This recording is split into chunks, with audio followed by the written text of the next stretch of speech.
Hello everyone, welcome to Tara IAS. Think IAS, Think Tara. My name is Sai Ram Sampatrao. ఎలా ఉన్నారు అందరూ? ఈరోజు మన అభ్యాసన సిరీస్లో భాగంగా జిఎస్ పేపర్ 4 నుంచి మనం క్వశ్చన్ పిక్ చేసుకోవడం అనేది జరిగింది. మీ అందరికీ తెలిసినటువంటి విషయమే. రీసెంట్గా మనం అభ్యాసన పేరుతో ఈ scientifically design mains answer writing ప్రోగ్రామ్ని స్టార్ట్ చేసుకోవడం అనేది జరిగింది.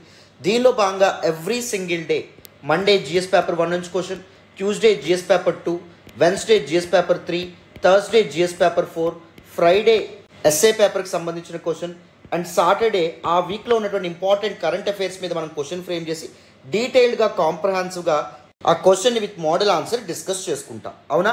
ఎవ్రీడే 9 AM 9 గంటలకి మన కమ్యూనిటీ పేజ్లోను అండ్ దాంతోపాటుగా మన టెలిగ్రామ్ ఛానల్లో కూడా మీకు క్వశ్చన్ అనేటువంటిది అప్లోడ్ అవుతుంది.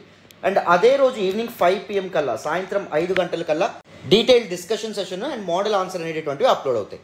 So this particular program serves you twin objectives. One is మీకు బేసిక్ మెయిన్స్ ఆన్సర్ రైటింగ్ సంబంధించినటువంటి అప్రోచ్ అనేటువంటి తెలుస్తుంది. రైట్ స్కిల్ సెట్ ఎలా బిల్డ్ చేసుకోవాలో మీరు అలవాటు చేసుకుంటారు.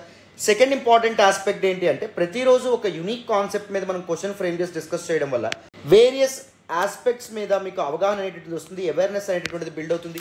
మీ కంటెంట్ కూడా మెల్లమెల్లగా బిల్డ్ అవ్వడం అనేది జరుగుతుంది. Right jargon, right terminology and దాంతోపాటు ఇల్యూస్ట్రేషన్స్ ఎలా గీయాలి, ఇలాంటి వాటికి కూడా మీరు చాలా చక్కగా అలవాటు పడతారు. సో ప్రతిరోజు మన సిరీస్ని ఫాలో అవ్వండి, మీకు చాలా చాలా వాల్యూ ఎడిషన్ అయితే ఉంటుంది, నాది హామీ. అండ్ మనం ఈరోజు డిస్కస్ చేయబోయే క్వశ్చన్లోకి వెళ్ళే ముందు మీ అందరికీ ఒక చిన్న మాట అమ్మ. మనం యూట్యూబ్ ఛానల్లో అప్లోడ్ చేసే అన్ని వీడియోస్ వెనక, daily mains answer writing classes వెనక అండ్ దాంతోపాటు the Hindu news paper analysis వెనక, అదర్ కరెంట్ అఫైర్స్ వీడియోస్ వెనక కానీ చాలా ఎఫర్ట్స్ ఉంటాయి, చాలా హార్డ్ వర్క్ ఉంటుంది, చాలా టైం ఇన్వెస్ట్ చేయాల్సి ఉంటుంది. If you really want to acknowledge your efforts, please do hit that big fat like button. Explanation ఎలా ఉందో కామెంట్ చేయండి. మీ ఫ్రెండ్స్ అండ్ ఫెలో ఫ్రెండ్స్కి కూడా మన వీడియోస్ని షేర్ చేసే ప్రయత్నం చేయండి. ఛానల్ని ఇంకా సబ్స్క్రైబ్ చేసుకోలేదా? సబ్స్క్రైబ్ చేసుకోండి. తెలుగు రాష్ట్రాల నుంచి యూపీఎస్సీ సివిల్ సర్వీస్ ఎగ్జామినేషన్ కోసం ప్రిపేర్ అవుతున్న స్టూడెంట్స్ అందరి కోసం మనం చాలా మంచి ఇనిషియేటివ్స్తో ముందుకు రాబోతున్నాం. ఓకేనా? Without any further delay this particular క్వశ్చన్ని అర్థం చేసుకుందాం. వినండి. క్వశ్చన్ అనేది చదివే ముందు ఫస్ట్ నేను ఏం చెప్తాను, ఎప్పుడు వర్డ్ లిమిట్ ఏదైతే ఉంటుందో దాన్ని ఐడెంటిఫై చేయాలి. 150 వర్డ్స్ క్వశ్చన్ కాబట్టి మీరు ఎంత సమయం తీసుకోవాలి? 6 to 7 minutes ఈ పర్టికులర్ ఆన్సర్ రాయడానికి మీరు కేటాయించాలన్నమాట. సార్ 7 minutes దాటకూడదా అంటే that should depend on your confidence on the focus area of this question. So ఈ క్వశ్చన్లో చూస్తే పబ్లిక్ ఇంట్రెస్ట్ మీద, ప్రజా ప్రయోజనాలు ఏవైతే ఉంటాయో వాటి గురించి క్వశ్చన్ అడుగుతా ఉన్నారు. సో ఈ పర్టికులర్ టాపిక్ మీద మీ ప్రిపరేషన్ టైంలో ఎంత సమయం కేటాయించారు, ఎంత బాగా ప్రిపేర్, ఎంత కంటెంట్ మీ దగ్గర ఉంది, దాని మీద ఆధారపడడం అనేటువంటి జరుగుతుంది. ఎంత సమయం తీసుకోవాలి, ఎంత సమయం పొడిగించవచ్చు అనే విషయం. ఓకేనా?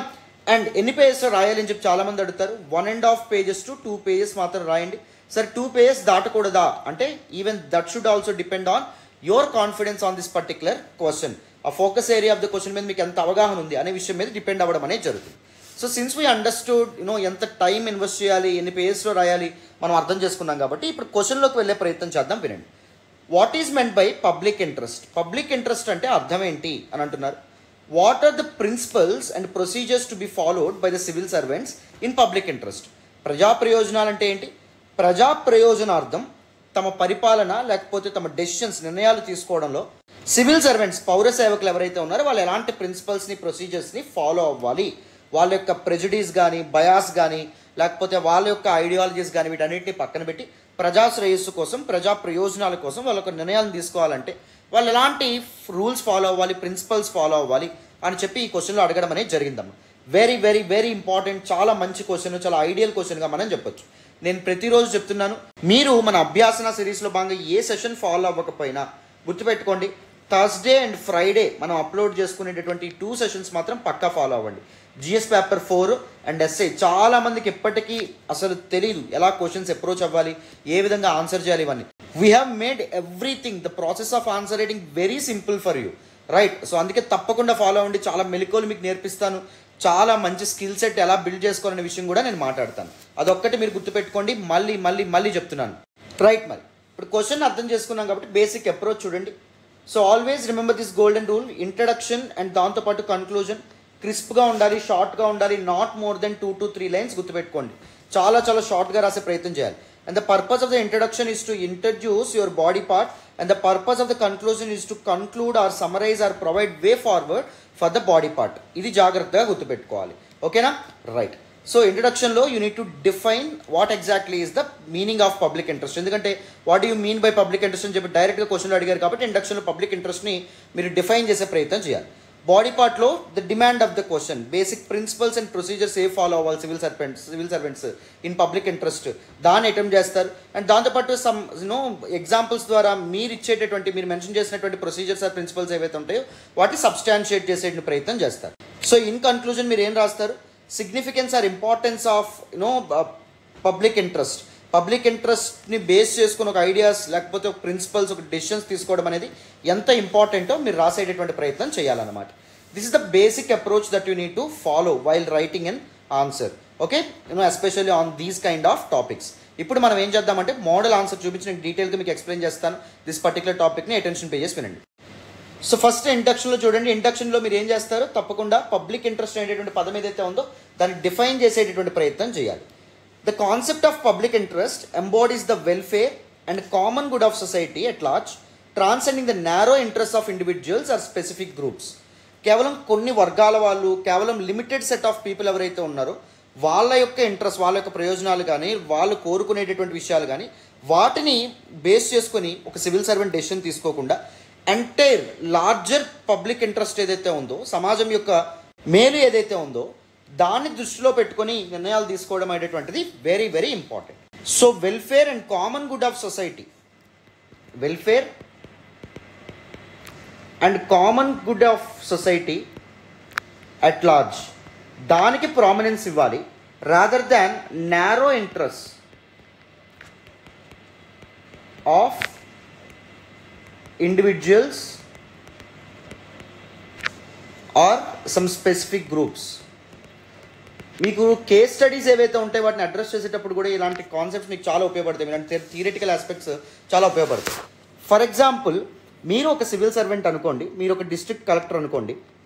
కేస్ స్టడీ మీకు ఇలా అడగచ్చు. ఒకవేళ సెంట్రల్ గవర్నమెంట్ అనేటటువంటిది ఒక ఇన్ఫ్రాస్ట్రక్చర్ ప్రాజెక్ట్ మీరు ఏదైతే జిల్లాలో చేస్తూ ఉన్నారో ఆ జిల్లాలోకి తీసుకొస్తాం అనుకోండి. తీసుకొచ్చే ముందు మీతో తప్పకుండా కన్సల్ట్ చేస్తారు. ల్యాండ్ ఎంత అవైలబుల్గా ఉంది ఏంటి విషయాలని చెప్తారు. ఇన్ఫ్రాస్ట్రక్చర్ ప్రాజెక్ట్ మీ జిల్లాకు వస్తుందనే విషయం మీకు మాత్రం తెలుసు. అండ్ దాంతోపాటు కన్సర్న్ మినిస్టర్ ఆర్ ఎంపీస్ ఎవరైతే ఉన్నారో మీ జిల్లా నుంచి వాళ్ళకి తెలుసు. సో కన్సర్న్ మినిస్టర్ మీకు ఏమన్నాడంటే, ఏదైతే ప్రపోజ్డ్ ఇన్ఫ్రాస్ట్రక్చర్ ప్రాజెక్ట్ ఉందో, ఫర్ ఎగ్జాంపుల్ ఒక పెద్ద రోడ్ అనుకోండి, హైవే అనుకోండి, దాన్ని నా ఫామ్ హౌస్ ఏదైతే ఉందో ఫామ్ హౌస్ వైపు మళ్ళించు. ఓకేనా? ఎందుకంటే ఇన్ఫ్రాస్ట్రక్చర్ ఒక పెద్ద హైవే కానీ ఏదైనా పడింది అనుకోండి, ఏం జరగడం అనేది జరుగుతుంది, అక్కడ పక్కనే రియల్ ఎస్టేట్ విపరీతంగా పెరగడం అనేది జరుగుతుంది, ల్యాండ్ రేట్స్ ఏవైతే భూమి అవుతాయి. సో అందుకే నా ఫామ్ హౌస్ వైపు ఇన్ఫ్రాస్ట్రక్చర్ ప్రాజెక్ట్ ఏదైతే ఉందో అది మళ్ళించేలాగా డిజైన్ చేయించు. ఓకేనా? ఆ విధంగా నువ్వు నాకు సహాయం చేయి. నేను నీకు ఏం చేస్తానంటే, నీ భార్య పేరు మీద నీకు ఇప్పుడున్నటువంటి కాస్ట్కే నీకు ఒక 50 ఎకరాలు నేను నీకు ఇప్పిస్తాను. నువ్వు నాకు ఆ సహాయం చేయి. ఇప్పుడున్న కాస్ట్తోనే నేను 50 ఎకరాలు ఇప్పిస్తాను. సో దట్ రియల్ ఎస్టేట్ ఎప్పుడైతే పెరిగిపోతుందో, అది ఎప్పుడైతే ఈ రోడ్డు పడిన తర్వాత, హైవే పడిన తర్వాత ఎప్పుడైతే ల్యాండ్ రేట్స్ పెరుగుతాయో నేను లాభపడతాను, నా ఫామ్ హౌస్ ద్వారా వెళ్తుంది కాబట్టి. అండ్ దాంతోపాటు నువ్వు 50 ఎకరాల రేట్ కాస్ట్ 2 ఫోల్డ్ అవుతుంది కాబట్టి, 2 రెట్లు 3 రెట్లు పెరుగుతుంది కాబట్టి నువ్వు లాభపడతావు అని చెప్పి ఆయన మీకు అప్రోచ్ అయ్యాడు అనుకోండి. అప్పుడు నువ్వేం చేస్తావు? ఓకేనా? So this specific group, that is minister or his అనుచరులు ఎవరైతే ఉంటారో, అసోసియేట్స్ ఎవరైతే ఉంటారో వాళ్ళ యొక్క ఇంట్రెస్ట్ కోసం నువ్వు ఆలోచిస్తావా, లేకపోతే welfare of common good, welfare and common good of society, larger public ఇంట్రెస్ట్ని బేస్ చేసుకుని నువ్వు డెసిషన్ తీసుకుంటావా? అర్థమైందా? So that should depend on your integrity, your ethical balance, isn't it? So చూడండి, మనం ఇప్పుడు థియరీ మాట్లాడుకుంటున్నాం. ఈ థియరీ మీద ఇలాంటి కేస్ స్టడీస్ అనేటటువంటివి ఫ్రేమ్ చేసే అవకాశం కూడా ఉంటుంది. డోంట్ వరీ, కేస్ స్టడీస్ని ఎలా అప్రోచ్ అవ్వాలి, ఎలా అడ్రస్ చేయాలి, ఇలాంటి విషయాలు నేను చాలా చెప్తాను. క్లాసెస్లో కూడా నేను మాట్లాడతాను. అసలు మీరు వరీ అవ్వాల్సినటువంటి అవసరం లేదు. We follow a rational approach, very scientific approach, step by step manner. So మీరు ఎప్పుడైతే ఈ అప్రోచ్ ఫాలో అవుతారో మీకు చాలా వాల్యూ అడిషన్ అనేది ఉంటుంది. నేను మళ్ళీ చాలాసార్లు చెప్తున్నాను, always choose your mentors wisely.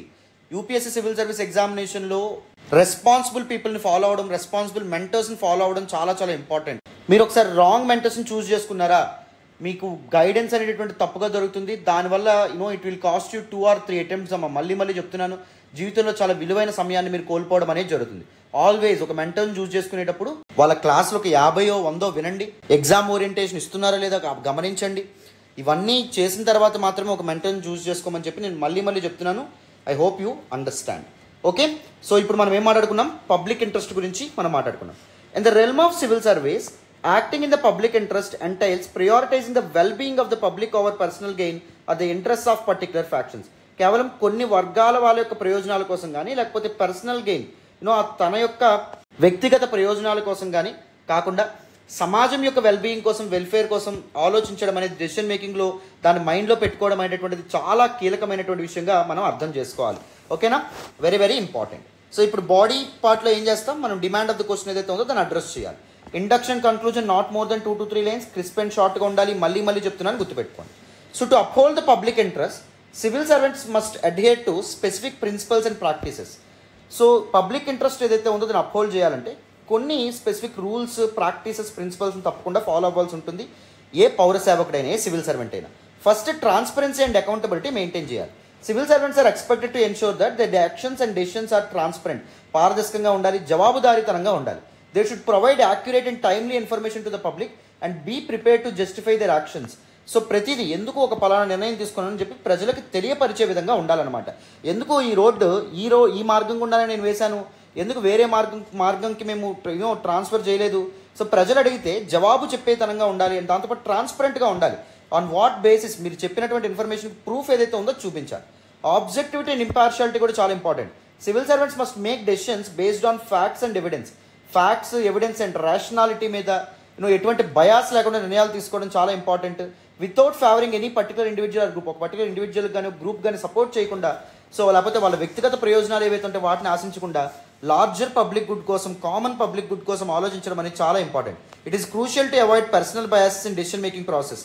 Decision making ప్రాసెస్లో పర్సనల్ బయాసెస్ అనేటటువంటివి, సో ఐడియాలజికల్ బయాస్ ఏదైతే ఉంటుందో అవి కూడా లేకుండా చూసుకునే ప్రయత్నం చేయాలి. సో సబ్జెక్టివ్ డెసిషన్స్ తీసుకోకూడదు, ఆబ్జెక్టివ్గా, రేషనల్గా ఉండాలి, అన్బయాస్డ్గా డెసిషన్స్ అనేవి ఉండాలి. Efficiency and effectiveness.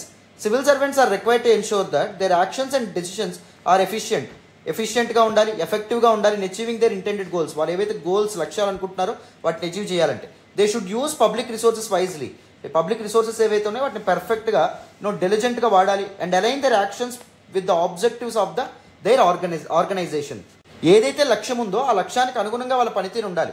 ఎక్కువ అవ్వకూడదు, తక్కువ అవ్వకూడదు, ఎగ్జాక్ట్గా మెయింటైన్ చేసేటటువంటి ప్రయత్నం చేయాలి. And respect for human rights and dignity. మానవ హక్కులకి, మనుషుల యొక్క గౌరవానికి పెద్దపీట వేయాలి, దాని వైపుగా ఆలోచించాలి. Civil servants must respect and protect the human rights and dignity of all individuals. Human రైట్స్ని ప్రొటెక్ట్ చేయాలి, ఇండివిజువల్స్ యొక్క డిగ్నిటీని అప్హోల్డ్ చేయాలి, ఇర్రెస్పెక్టివ్ ఆఫ్ దేర్ బ్యాక్గ్రౌండ్. అవతల వ్యక్తి ఎలాంటి వాడైనా, ఒక సామాన్యమైన రైతు కూలి అయినా, మినిస్టర్ అయినా, అందరినీ ఒకే విధంగా చూసే ప్రయత్నం చేయాలి. అందరి ప్రయోజనాల్ని మైండ్లో పెట్టుకుని ఒక డెసిషన్ తీసుకోవాలి. They should ensure that their actions do not discriminate against or harm any individual or group. వాళ్ళు చేసేటటువంటి పనులు ఎవరి మీద వివక్ష చూపించకుండా అండ్ ఎవరికి కీడు చేయకుండా ఉండాలన్నమాట సివిల్ సర్వెంట్స్ తీసుకునేవి. ఎందుకంటే సివిల్ సర్వెంట్స్ యొక్క డెసిషన్స్ ఏవైతే ఉన్నాయో అవి చాలామంది పీపుల్ జీవితాల మీద ఎఫెక్ట్ చూపించడం అనేది జరుగుతుంది. సో ఆ సమయంలోనే కాదు, భవిష్యత్తులో కూడా చాలా ఎఫెక్ట్స్ చూపించడం అనేది, చాలా ఇంపాక్ట్ చూపించడం అనేటువంటిది జరుగుతుంది. సివియర్ కాన్సిక్వెన్సెస్ ఉంటాయి. సో అందుకే అన్నింటినీ జాగ్రత్తగా పరిగణలో తీసుకొని ఆలోచించి డెసిషన్స్ అనేవి తీసుకోవాలి. ఫర్ ఇన్స్టెన్స్ చూడండి, ఎగ్జాంపుల్, ఇలాంటి ఎగ్జాంపుల్స్ రాయడం వల్ల you can substantiate your theory part అనమాట.